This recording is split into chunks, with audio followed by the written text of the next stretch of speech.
And good evening, everyone here in person, and also, oops, I've got some music still playing, sorry about that. Let's turn that off.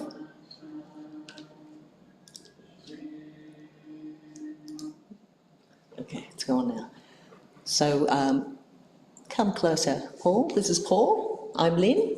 Hi, everyone. Multitude of people here in person, and to all of you online, of course, a very hearty welcome to you all. So we have been talking about, last week we touched on the subject of what is meditation. So we could, through whatever we've done before or whatever we've read about, think that meditation is where we try and hold our mind still. We have various exercises where we try not to think, where we try to be in the present. But if you try and just do that yourself, it's pretty hard to do. And even if you've got a little sheet of exercises to do, it's still pretty hard. So what we've kind of established is that meditation is something that automatically happens, firstly. And also, it's not the means of getting there, like in a minute, and as we normally do each week, we'll go through some affirmations at the different energy spots or chakras, asking for our Kundalini energy, our meditation energy to be awakened. And even that process is not the actual meditation. So, and what we've read in Indian scriptures, ancient Indian scriptures, is that it's the point where we get connected with that something heavenly above our brain, and we contemplate that, and that's the meditative spot that we're trying to get to. Yes. So it's not the exercise of getting there. So everything that we're going to do is so that we can not do something and let it automatically happen. So the great thing is we've all got this energy within us. We call it Kundalini.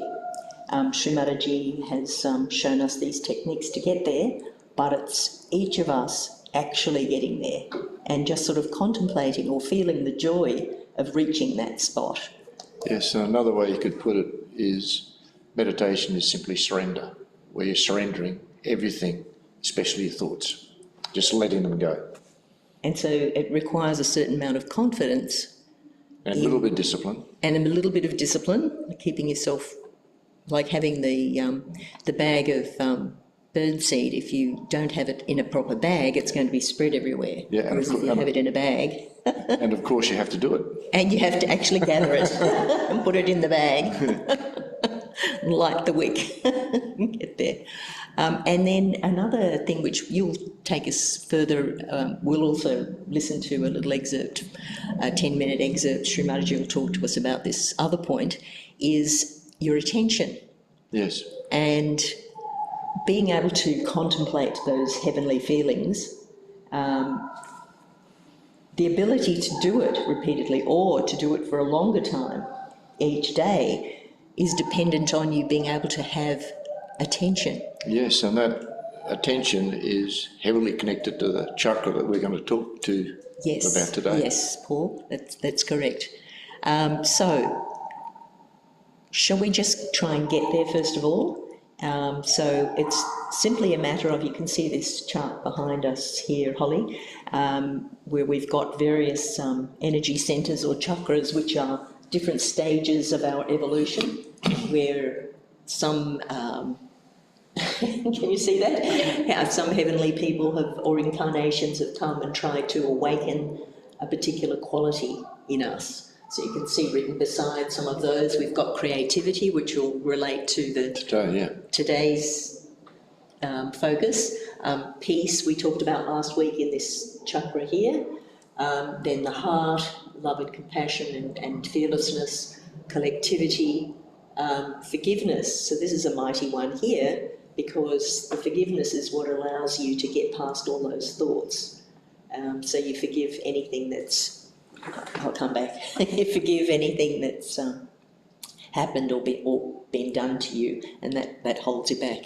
And then letting that Kundalini energy, which is the support of your meditation, basically, in that in this it looks like a triangle, but that's the sacrum bone, and everybody has that. And it's the last thing to burn when you burn a body, which is a macabre subject, but everybody has this energy within them.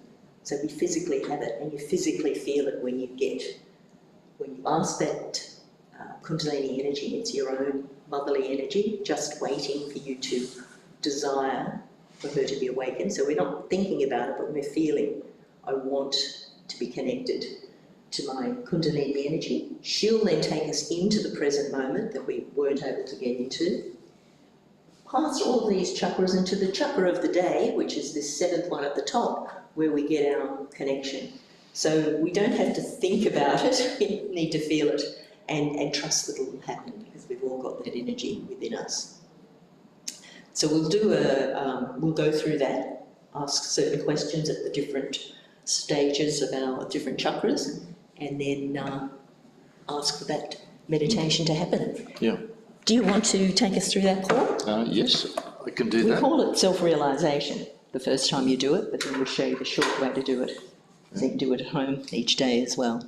So we've all taken our shoes off, and if we can just sit quietly with our hands open on our lap. And we'll also, Lynn mentioned to be in the present.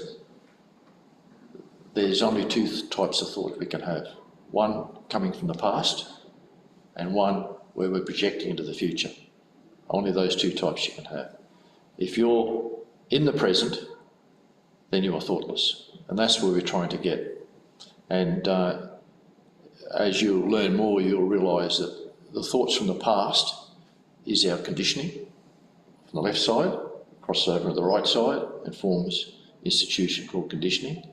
And whenever we're thinking of the past, we're immediately locked into that concept that we judge our surroundings and other people by. And likewise with the thoughts of the future, that causes our ego, which comes up, crosses over, and it forms our balloon of ego here. And likewise, if we're in our ego, we're seeing everything through the prism of our ego. So the whole idea that we mentioned before, that meditation is also surrender. We're surrendering our thoughts of the past, our thoughts of the future, and at the same time, we're surrendering our conditionings and our ego. So that is, if you read some of the various descriptions of meditation, that's where we have to be, above our ego and our conditioning, so we are in reality. So that's what we're trying to achieve today. Okay, so what we'll do, I'll just show you where we place our hands. We place our hands all on the left side with our right hand, and we start with our heart. And we ask a question of ourself, inside, quietly, inside. Then we move down to the left side of our stomach, just below the rib cage. And here we ask another question of our own Kundalini within us, which is our pure desire in the sacrum bone. And then we go down to where the left leg joins the hip. And here we ask for a particular quality, which is knowledge of our spiritual self, as opposed to the real knowledge of our spiritual self, right, as opposed to what we learn at school. And then we go back to these chakras and we affirm our initial question of ourself. Then we go to the left side of our neck and turn your head to the right a little. And this is the Vishuddhi chakra, which catches when we feel guilt. So we just affirm that we are not guilty. And then we go up to our forehead. And as Lynn mentioned, this is one of the main keys of meditation. This is where the ego and the conditionings cross over in the brain, and it's a very constricted space. And the only way to open that space up is to forgive. And of course, forgiveness is another form of surrendering everything, which is what we need to do. So we surrender all our worries, all our problems, all our thoughts of the past, all our thoughts of the future, and all ideas we have that people are doing wrong, we're doing wrong, just forgive everything. And then we go to the back of the head And here we ask for forgiveness from our own Kundalini, from our own spirit, which is in us, for any forgiveness for any mistakes we've made against our own spirit. And then finally we take their hand up at the top of the head, just bend our fingers back a bit with a little bit of pressure. And as you rotate it in a clockwise motion, and the scalp slightly as well, here we ask for our self-realisation and our yoga.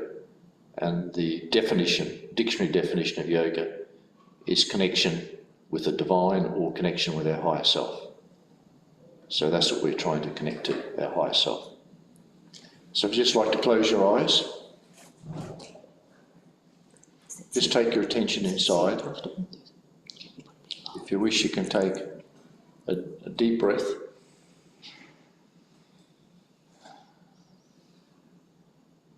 Then place your hand on your heart, your right hand, of course. And here we ask a question of our own Kundalini, which is a mothering power. And we could call it Mother. And we say, Mother Kundalini, am I the pure spirit? Am I the spirit? And just ask that inside quietly. Am I the pure spirit? And just feel confident about the question. And then take your hand down to the left side of the stomach, just below the rib cage. And here we ask for self-mastery. So the first question we ask is, am I my own master? Am I my own teacher? Am I my own guru?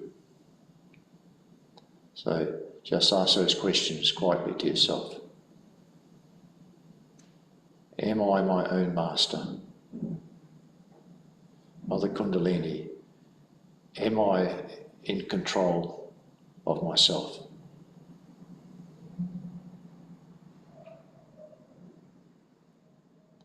Am I my own master? Then take your hand down to where your left leg joins the left hip. And here we ask for the pure knowledge of ourself. And this is a pure knowledge of our subtle system. Mother Kundalini, please may I have the pure knowledge of myself. We can simply say, please give me the pure knowledge of myself. Please give me the pure knowledge.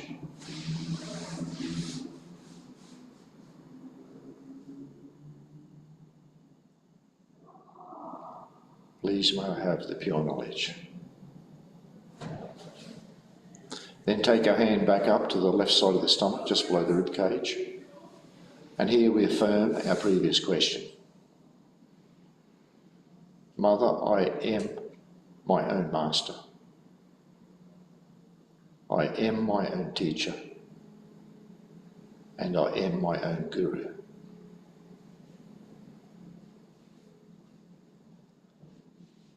I am my own master.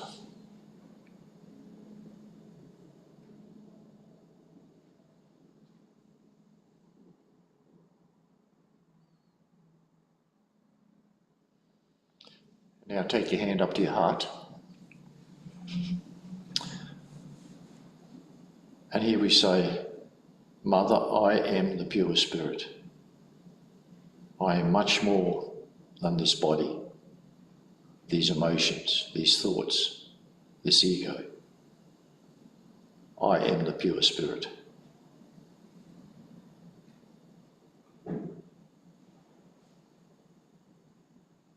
I am the pure spirit.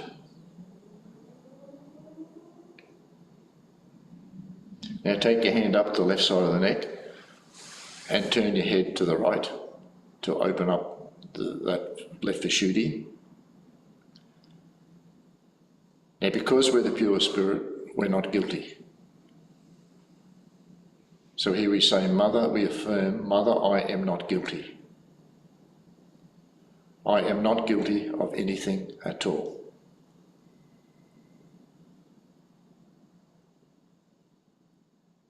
I am not guilty.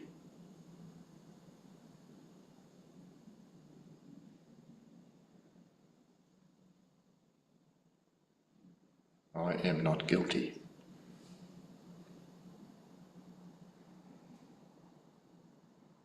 And now take your hand up to the forehead and push the forehead a little bit down slightly into the palm of your hand. Now here from the heart, we simply say, I forgive everybody, everything, and I forgive myself. Just forgive everything in general. I forgive everybody, everything, and I forgive myself.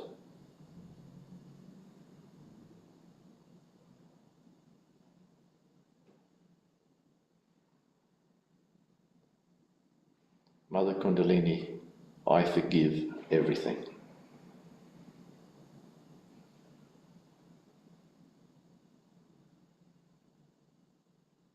I let go of everything. Now take the palm of your hand back on the back of the head and bend to the back of your head back into the palm of your hand. And here we say, Mother Kundalini, please forgive me for all the mistakes I have made, knowingly and unknowingly, against my own spirit.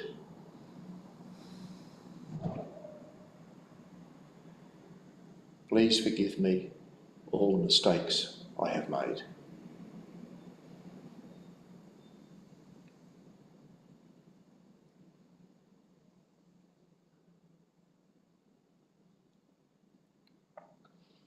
Now we take our palm of our hand up on the top of the head and just press it slightly on the soft spot, which was a soft spot as a baby, the crown of our head.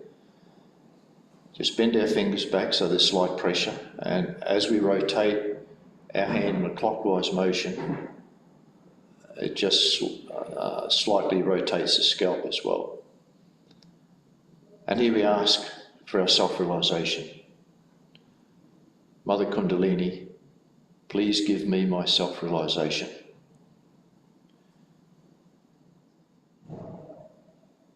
Please give me my yoga, my union with the all-pervading universe.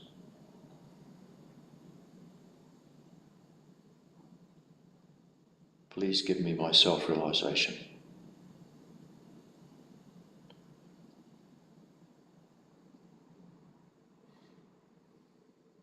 Just ask that a couple of more times, quietly to yourself.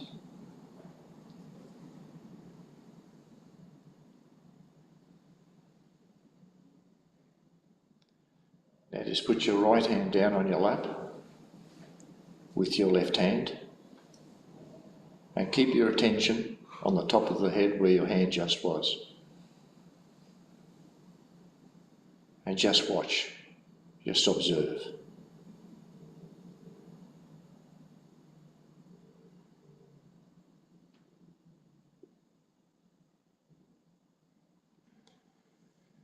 If any thoughts come in, just say, I forgive this thought. And just watch it, and it should fade away.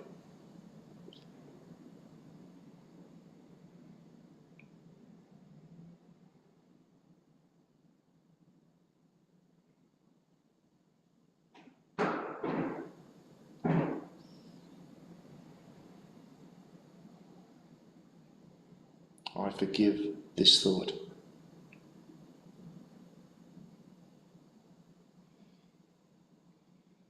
Attention on the top of the head.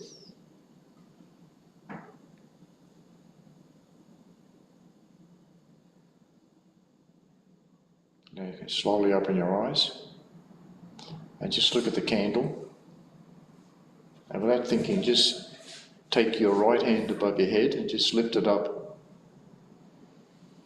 10 centimetres or so above the top of your head, and just be aware of the palm of your hand and see if you're feeling any cool or warm sensation.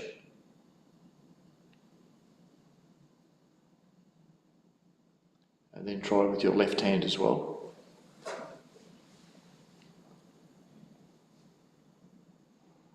Just put the tension on the palm of your hand. It's subtle coolness or warmth.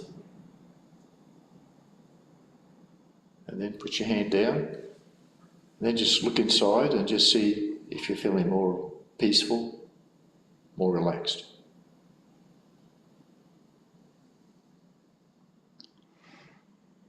Okay, were you feeling anything on the palms of your hands?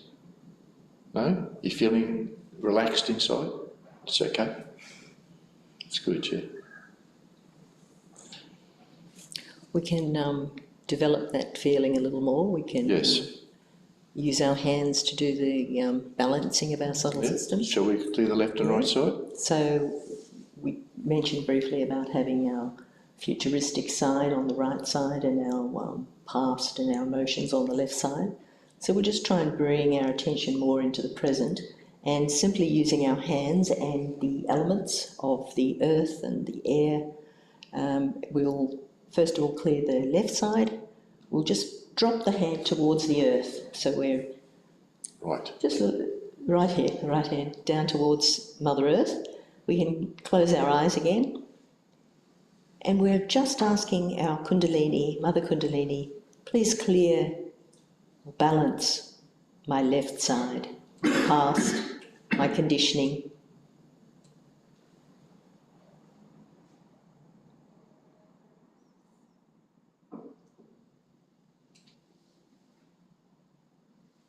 So we're keeping our attention back up on the top of our head. So we're just trying to feel what's happening above our head or on the top of our head, while we're allowing our Kundalini to do the work. So we don't have to do anything. We can also feel our hands, what's happening. So you might feel the left hand, which is the one that will indicate it'll be more balanced. You'll feel a subtle coolness as opposed to any heat or heaviness. It'll start to feel lighter, and you might also be aware of a flow, a hot or a cold flow from that right hand into the Mother Earth.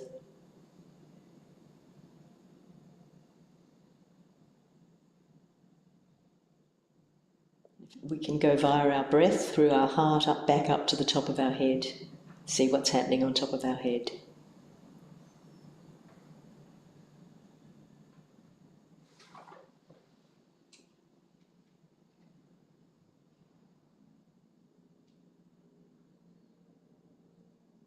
Any thoughts come, just let them go.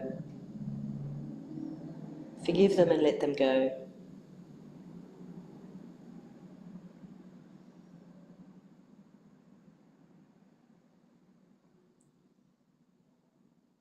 Then we can bring that right hand, palm open on our lap, and the left one we bend it, so we're now using the air element.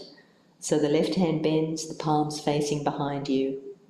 And we're asking our Mother Kundalini to please clear my right side, my action and futuristic side, which of course we have to use quite a bit during the day. We want to just let that heat from overactivity be absorbed into the air. So we can feel on our hands as Kundalini does the work, and then we can see or feel on top of our head. Continuing to breathe and feeling our heart.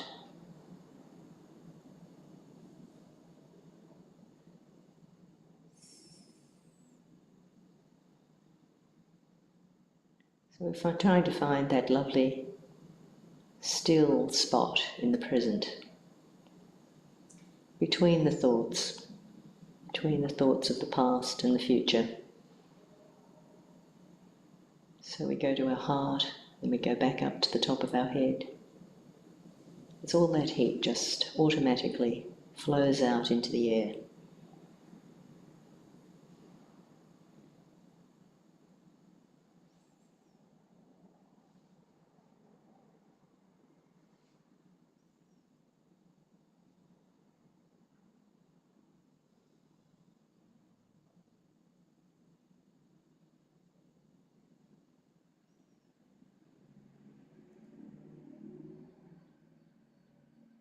still with your attention up on the top of your head.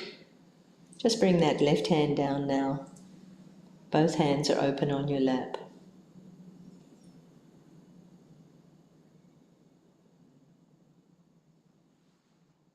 Just try to feel through your heart. Your breath goes up to the brain.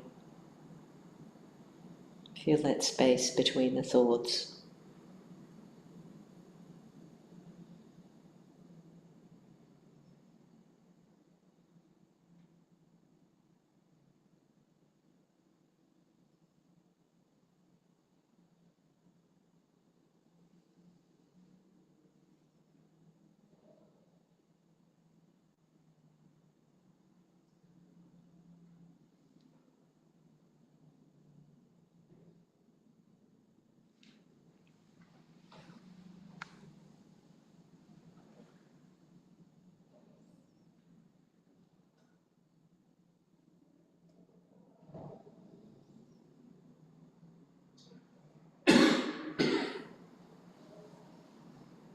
And just slowly opening our eyes.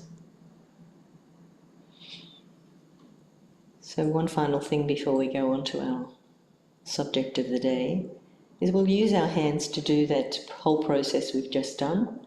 So you don't need to remember the affirmations or the questions. We'll just use our hands. So the left hand is the one of desire. It'll raise up and the right hand will wind around it. So that's the motion of the Kundalini. So our attention's on that left hand raising up to the top of our head, to that top chakra, and we're tying one knot. And we'll do it 3 times. Now this is the second time.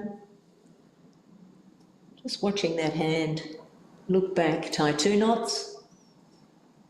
It's the second channel. And now the third channel. 3 knots.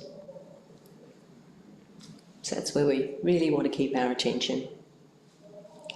And just see in your hands if you can feel a bit of coolness now, a little flow. So we're going to now protect ourselves with that flow. So with the right hand of action, we'll start from the left side. And we're just going to draw those vibrations that we're feeling all over our subtle system, over and back. We'll do it 7 times, once for each of our chakras, our energy centres. And this is how you'll finish your meditation and how you start your meditation, just by doing this. So it's the one routine which we do a lot. And then you might even feel it's even increased a bit more, the vibrations and lightness in your hands. So it's the meditation activity you need to do at home. So that lovely place, when you feel it, between the thoughts, gives you a happy feeling. Joyful is more the actual word, but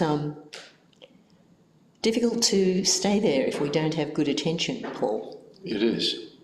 And what are some of the other qualities or things that the Swadhisthana, that number 2 chakra, is responsible for?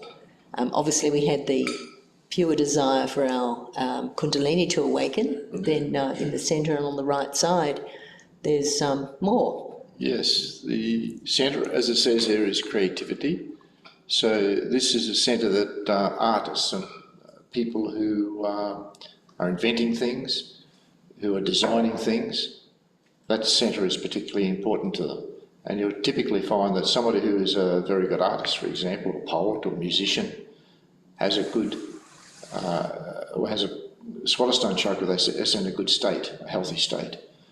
But the other point is that on the right-hand side, it's probably the most overused chakra in this day and age, because that is a start of the right side, and what really defines this current age we're in now, this civilization we're in now, is the fact that we're using our right side all the time, thinking all the time, planning, and developing our ego. Everything develops our ego. education, everything like this, any action, it builds up as our ego in the left side of our head, as that yellow line there indicates. And when we overuse the right side, overuse our thinking, it causes heat, because that's why we did this. We're like a chimney, we're trying to vent the heat from our side of action out of our body. And when it causes heat, we have a very good talk later that describes this very well, but just briefly, what it does, every chakra is represented in the gross form in our body. There's a spiritual aspect to it, of course, which is the qualities. But the gross form is a nerve plexus. And that nerve plexus controls all the organs in that area. So if we overuse one chakra, it deprives it or uses up all the energy in that chakra. And that means that the organs that are controlled by that nerve plexus can suffer, and we can develop all sorts of psychosomatic diseases, lifestyle problems. And as I think Shri Mataji says in this talk, a lot of current problems we have with lifestyle problems is due to this chakra.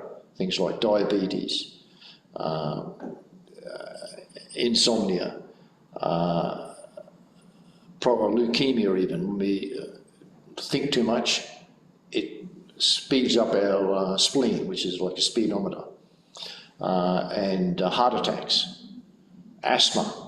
All this is caused by the heat rising up from the right swadhisthana into the liver, heart, all the organs above. But also, it affects the liver. Now, the liver is particularly important for what we were talking about before, for the attention, because the liver is the seat of the attention. The heart's the spirit, is a centre of our spirit. That's where the spirit resides. And our brain is where our thoughts or our ego and conditionings reside. And that's where we think. But the liver is the seat of the attention. So if it gets overheated, then our attention suffer, and we can suffer things like attention deficit, which is a big problem nowadays, particularly with young people in schools, etc. And our attention gets scatty. We can't concentrate on anything. And because what happens when we overthink, the primary function of the right swadhisthana, and we're only talking about one side of one chakra, and there's 7 chakras and 3 aspects to it, so that's 21 aspects. And the primary function of that is to convert cholesterol and fat in our diet into our brain cells, because our brain is 100% cholesterol. And if we overuse it, it needs replenishing and renewal a lot more. So that's the primary function. So if we overthink, all the energy of the right swadhisthana is going into producing our brain cells and maintaining our brain function. And all these other organs get detrimentally affected.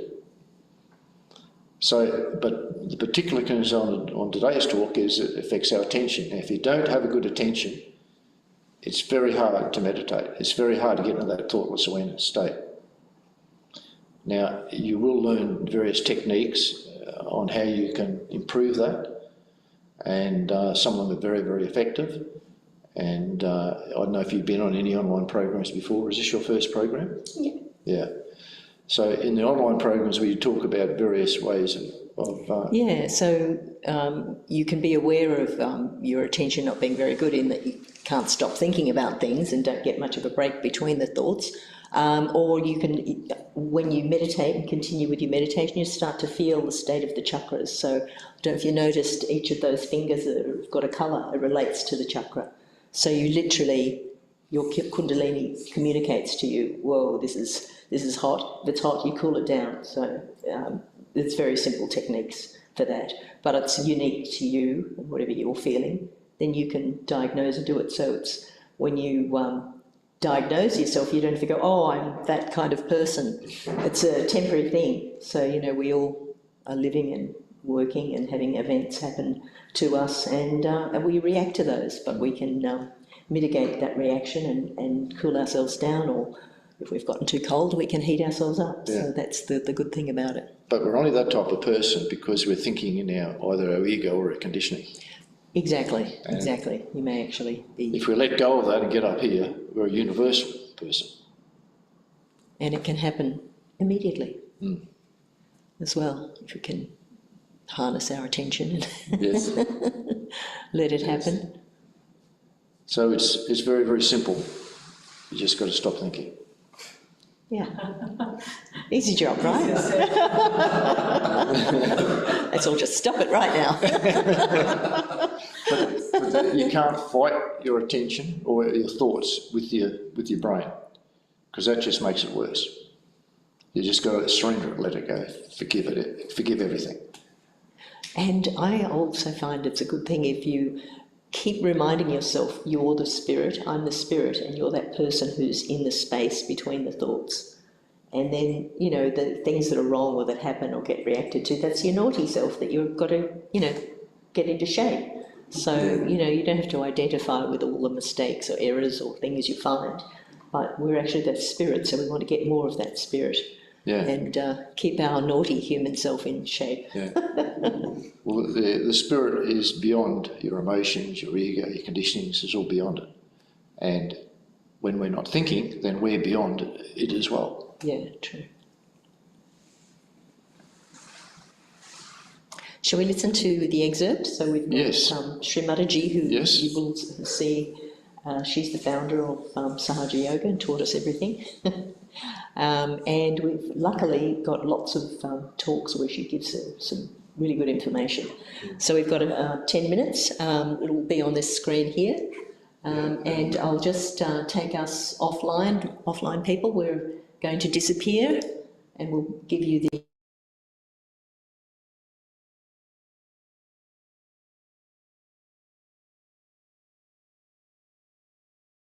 Try not to react to anything, just let everything go. If you want to ask questions, whatever, I'll do it afterwards.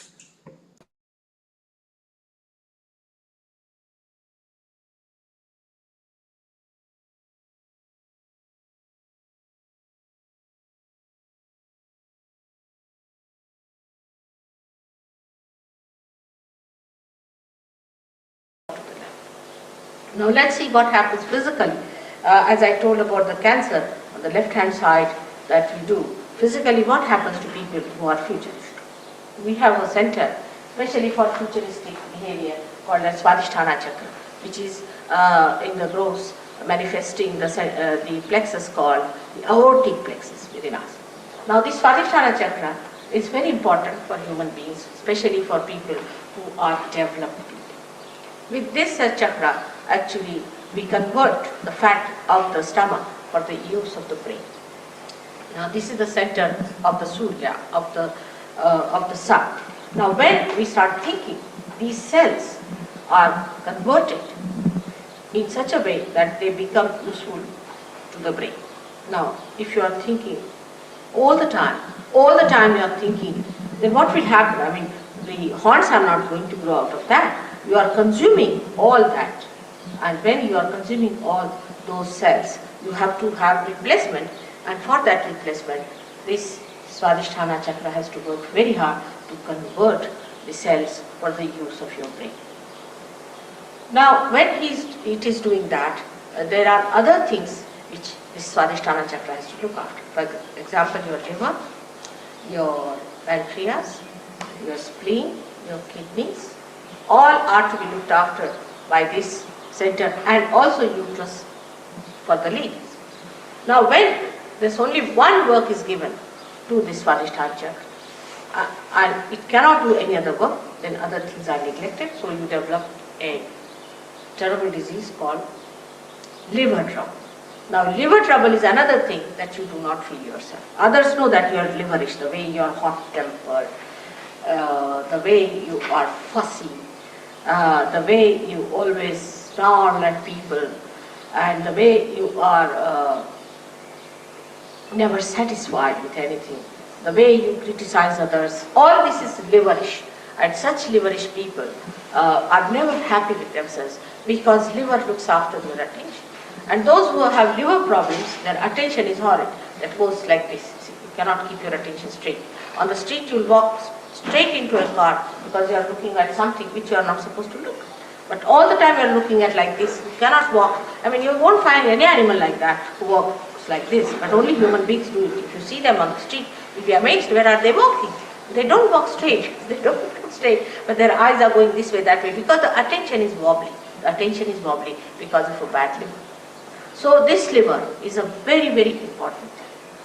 Now this liver has a special capacity to extract all the poisons from the body as heat. And the heat in the body is to be transformed or should be conveyed to the blood or the water in the blood, and that has to be taken out of your body, maybe as perspiration or in another forms. But what happens? That when this liver is out of gear, it cannot do it. It cannot pass this heat into the bloodstream, and the heat remains in the body, and you really become heated. And that heat makes all these problems for you. So, in Sahaja Yoga, what happens that when Kundalini rises, she changes the form of the blood. The hydrogen and oxygen which are placed because of this heat and all that, in a very funny way, like this, like that, and they start receiving this heat within them. That's why those people who have bad livers feel little heat when the Kundalini rises. But one can cure it by giving it that peace and comfort to that liver organ, and you can definitely cure your liver, no doubt about it. Then the second thing that happens to you is the pancreas, which gives you diabetes. Only a person who thinks too much gets the diabetes. For example, an Indian farmer doesn't know what diabetes is, but then you stop your sugar. But that's not the way to stop your diabetes. Diabetes comes to you because you think too much. The doctors won't understand this. That's why they say it is incurable. But because they cannot connect thinking with the disease. And this is what happens when you are all the time thinking like mad, then diabetes takes place. And this diabetes is also curable if you get your enlightenment. You can cure also the diabetes of other people, but because this vital power, which is integrated of all these three powers, flows through you, and you can replenish, you can give more to other people who are exhausted of it, and sort of you can fill them up with this power, and you can cure. The third one is the worst of all that happens to people is blood cancer because of spleen. Spleen is one thing very important, that it is the center of peace within us. The one who doesn't have a proper spleen cannot be a peaceful person. Now, it's a very simple thing, but doctors cannot connect it, nor all science-oriented people can connect it to something very, very simple. And the simple thing is that when we eat our food, if we are frantic, we are out to get trouble with the spleen, and we can get blood cancer. Now, if the mother is of that temperament or a father is of that temperament, the children might be born with blood cancer. Now, we will be happy to tell you that in New York, we had a case of blood cancer. And when I was in India, in a village, somebody came and told me that such and such boy is sick. He is only 16 years with blood cancer, and doctors have declared that he is going to die within 2 weeks' time. They always declare, they are good at declaration only. And when this case came to me, I told them that I cannot do anything, I am in a village, but you can telephone to one of the Sahaja Yoginis. She was in England, now she is in New York, and she will look after this case. You'll be amazed that the boy was cured completely. He came out of the hospital, he came to see me, and now he's gone back to his studies. I mean, like this we have cured many cases of blood cancer. But here we are not to cure people by any or healing anyone. That's not our job. It happens spontaneously as a byproduct of the Kundalini awakening. Main thing is we have to make you doctors. We have to make you knowledgeable people. We have to make you collectively conscious human beings who have to enter into the kingdom of God to reside there in His peace, bliss and joy. Now this trouble of also of kidney, of high blood pressure, all that is due to this. People worry, they are frantic, you see, and this franticness comes to us just as a matter of habit. I have known people, as soon as you say, oh, you have to go by aeroplane or somewhere, suddenly the aeroplane word triggers that frantic, oh, they get mad. They don't know what they are up to. They will forget their passport, they will forget their luggage, they will forget this, that. Frantic. At the airport, if you go, you'll find this left navi, as we call it, this center is the spleen goes frantic. Now, when you eat your food or do any such work, there is an emergency created and more blood is needed to digest that food. So this spleen, poor thing, works very hard to create that extra amount of blood cells. But at the time you are eating, you are also reading a newspaper. That's the worst thing one should do in the morning. Horrible. You read the newspaper, you are eating the food, the spleen goes off because another emergency comes up. Then you get onto your bicycle, eat a sandwich in the hand, is even worse than that.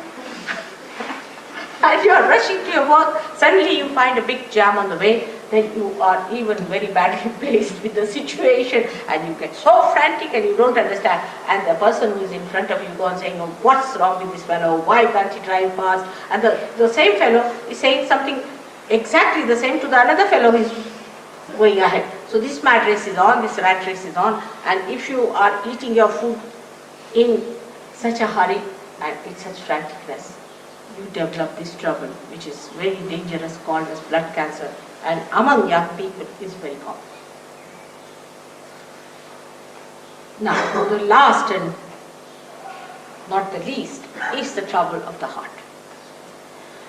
When you pay too much attention to all these outward things, to material things, to your all material advancement, to your physical advancement, and to so much of computerization of your brain, then you neglect the necessary attention to your spirit which resides in your heart. And so the spirit recedes. And when the spirit recedes, you get a heart attack. Only a person who is right-sided gets a heart attack, and never a person who is a left-sided. I told this to a doctor, and he told surprisingly that in a mental hospital, we never need a cardiogram. We do not need it. They never get a heart attack. A mad man never gets a heart attack. Surprisingly, a person who is mad is using his heart, his left side, his emotions, and his heart should go out. But no, his brain goes out. Can you imagine? And the one who uses the brain, his heart goes out. This is the balance created by nature in us. See how cleverly the nature is trying to guide us in the center. Don't go to the extremes. Keep to the center. Keep to the center. And then when you are absolutely in the center, then you get your evolution very quickly. So this is the right side that we have, the futuristic side, and as you know, we are all very futuristic by temperament.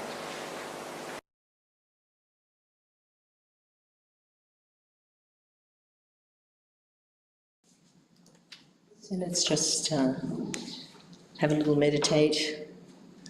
Paul, would you like to just guide us gently back into meditation? Maybe Yeah. I can play some music for you as well. Yeah, okay. If we just like to close our eyes. Come a little to the centre. Just take our attention inside and take our attention up to the top of the head.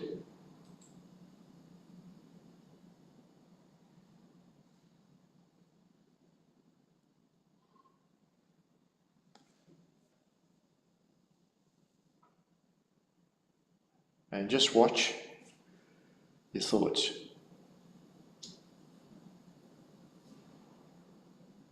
If you're not getting thoughts, then you're in meditation. If you're getting thoughts and the thoughts are coming from the past, then it's coming from your left side, from your conditionings. So if this was the case, we would clear our left side. So let's just do that. Just put your right hand towards the ground and ask, Mother Kundalini, please take away all my thoughts from the past.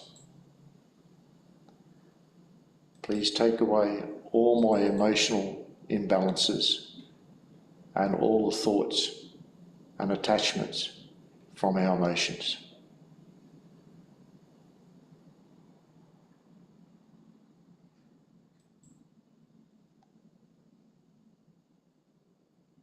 And after saying that a few times, attention back on top of the head and just watch to see if those thoughts that were of the past are getting less.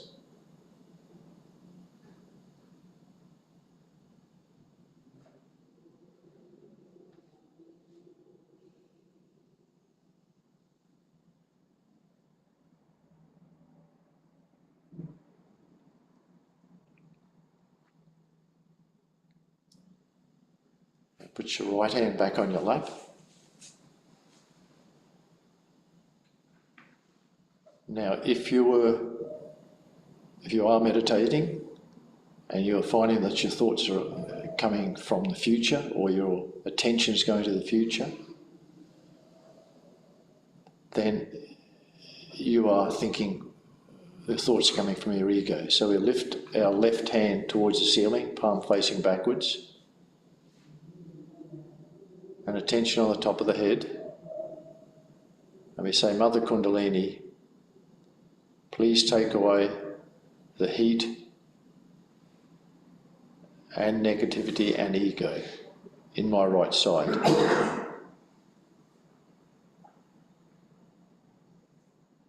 Please take away all my money worries and materialism.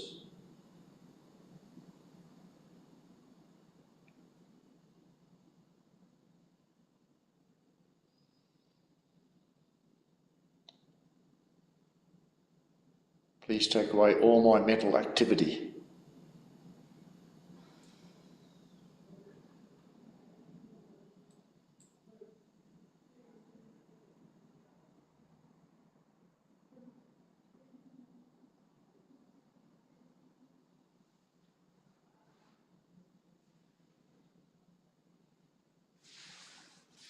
Attention on the top of the head and your thoughts going to or coming from futuristic events should be decreasing.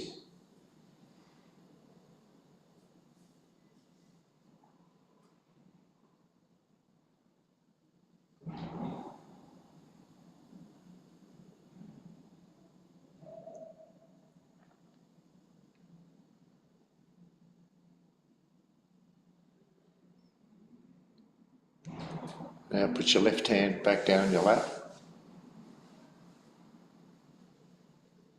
Now if you are not in thoughtlessness, if you are still thinking, then we need to forgive. So put your hand across your forehead and just bend your head into the palm of your hand. And here we just say, Mother Kundalini, I forgive everybody, everything, and I forgive myself. Say this from the heart. I forgive everybody, everything, and I forgive myself. I forgive everything and everybody in general.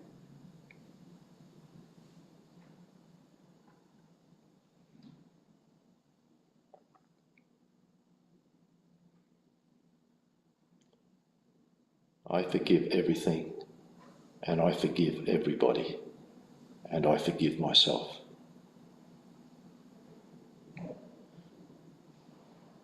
And then take your hand up at the top of the head, just bend your head down a little and just rotate it. And we can ask, Mother Kundalini, please strengthen my self-realization. Please strengthen my yoga, my union with my higher self.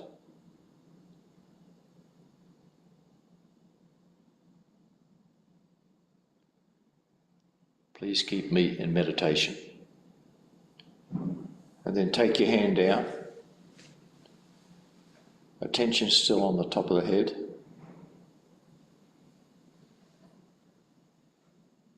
And just surrender everything to your thoughtlessness.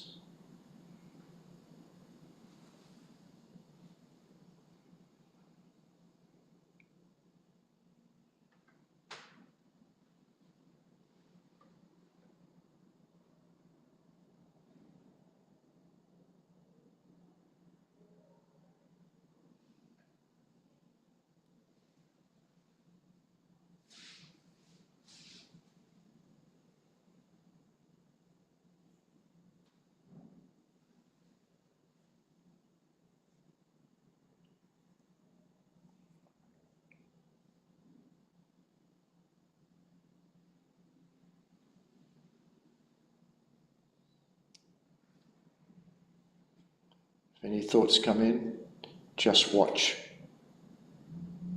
And the gap between the thoughts should get bigger and bigger.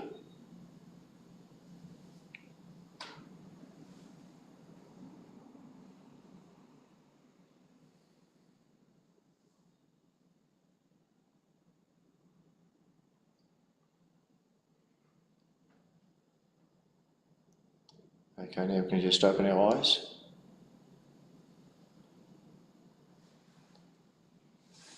And whenever you finish your meditation, we do Bandhan and Type Kundalini like we did before.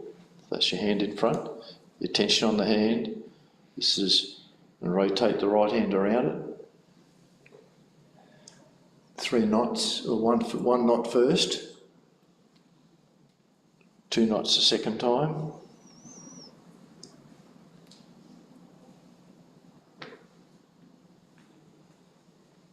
And 3 knots for the 3 sides, 3 channels.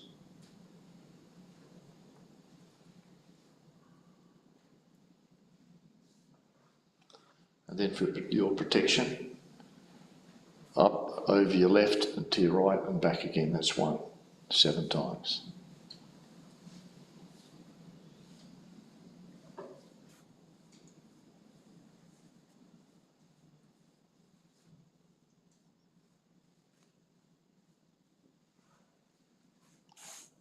Now just before you start thinking, see if you can feel above your head and see if you're feeling any subtle, cool or warm breeze with your right hand, and then try with your left.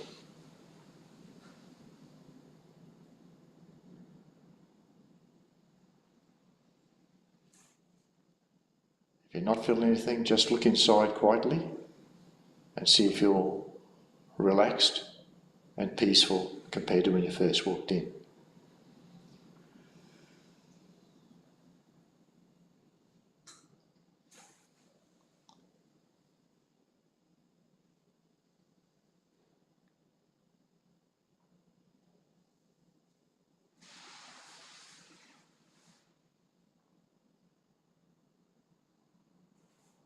Yeah, so how was that, Holly? Are you feeling anything in your hands there? No, my hands. But you're feeling inside, peaceful? It takes time for most people to develop that. It depends on our Vishuddhi chakra, because this chakra controls all the nerves running down our arms and into our hands. And as this clears, you'll feel more and more in your hands. Okay, did you get into thoughtless awareness? Not really. It takes time to. That gap between the thoughts will slowly get bigger and bigger. So after some time, you'll be able to sit there not thinking for some time. I'll just put some music on for everyone online. If you want to keep on meditating, and if you have anything to share, if you're on Zoom, then also you can put any questions in the chat. We'll chat, but otherwise I'll put some music on for you.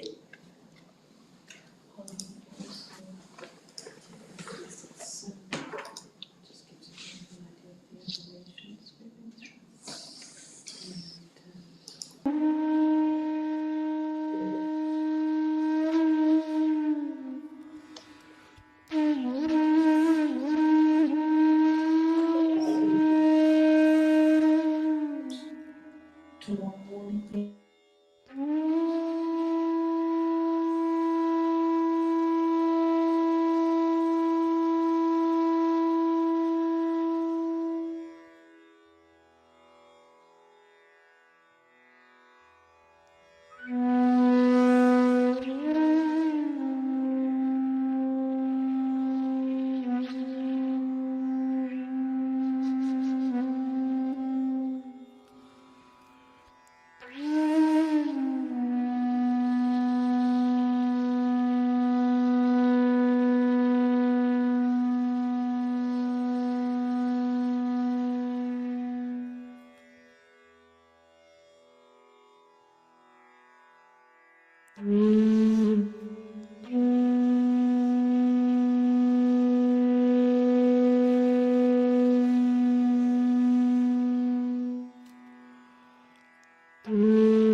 It's you.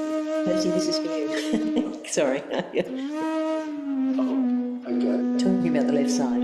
Why? The left side is a side of desire, and the right side is a side of action. So before you do anything, you have to have a desire, and to satisfy that desire, you have to carry out that action, or a action to achieve that desire.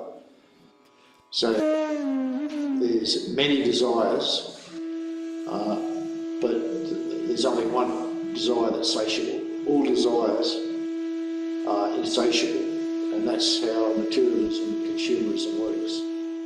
But the desire to get your self-realisation is satiable, because once you get it, you no longer care about after money, materialism, false and fake ideas.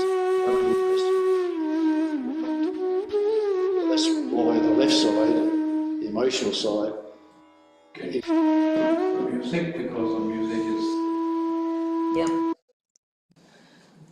okay, so that's why left side is important. And the right side is actually where you carry out the desires of the left side. So Yes. that's why we don't use the right side for getting our connection and activating that pure desire. Yeah, but you have to use the right side to achieve the pure desire. Yeah, so our... You have to sit down and meditate. Yeah, that's true. So we are using both, actually. Even though we're putting our right hand on the left side. Good question, Percy, thank you. About why we use the left side for realisation.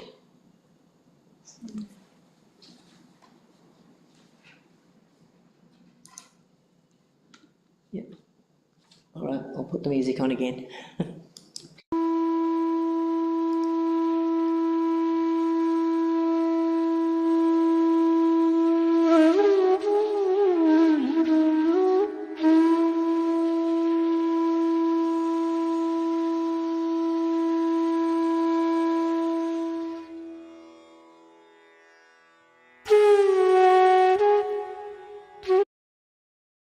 cause you the asthma reaction. So the treatment's very simple. It's ice and foot soaking to cool down the right side. You can cure asthma by doing that. You Google it, you'll see. Yeah, yeah. So all this, what Shamaji was saying there, can be verified. You can, but it's best to do it on yourself. You see what, and that's all the other thing that meditation does when you're in thoughtless awareness. You can introspect. You can see your problems. Before then, you can't see his problem. You can see everyone else's problems, very easy, but you don't see your own problems. And yeah, and also the idea that everything is inside you. So the answer to everything is within you. So you can meditate on anything. Yeah. Or, you know, put the divine vibrations to any problem. Yeah. Yourself, you don't have to seek the solution outside, No. which is a pretty big thing, really, because, you know, you have lots of encyclopedias and lots of books and things, and so you're used to thinking the answer to everything is out there somewhere, but it's actually in there. It's inside, yeah. But I guess it's also you're connected to the source, so you've got the inflow of information as well, so Yeah. you're not actually walking around carrying all the answers. You get connected. Thanks, Percy. Answered Percy's questions, and Franca said thank you for the beautiful session. Thank you, Franca.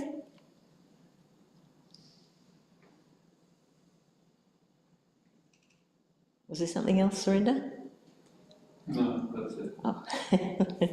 All right, give you the music again. No? Paul is going to talk, then he comes. Oh, I'll turn the music off if we...